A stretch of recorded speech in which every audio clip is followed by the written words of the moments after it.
करमाळा नगरपालिका निवडणुकीचे जे आहे ते मतदान झाल्यानंतर त्याच्या ज्या EVM मशीन आहेत ते करमाळ्यातील यशवंतराव चव्हाण महाविद्यालयाच्या स्ट्रॉंग रूममध्ये आहे ते सुरक्षित ठेवण्यात आले।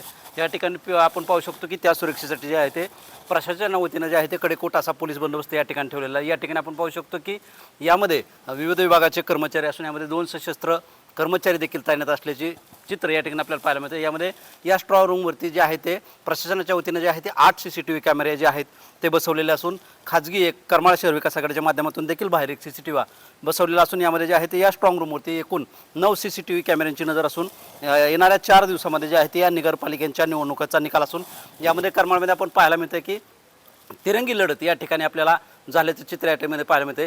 शिवसेना शिंदे गट असेल तसेच भारतीय जनता पार्टी असेल तसेच नव्यानं करमाळा शहर विकास आघाडीकडे असेल यांच्या माध्यमातून जी आहे ती ही निवडणूक आपल्याला पाहायला मिळेल। यामध्ये वेगवेगळे आरोप प्रत्यारोप एकमेकांकडून करण्यात आले।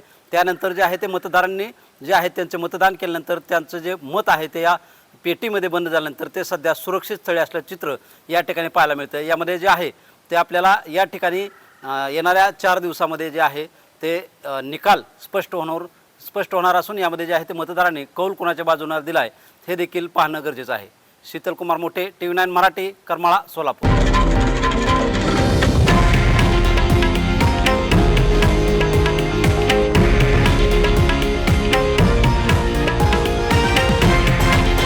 हे आहे देशातील नंबर 1 न्यूज नेटवर्क आणि आपण पाहत आहात TV9 मराठी, एकमेव।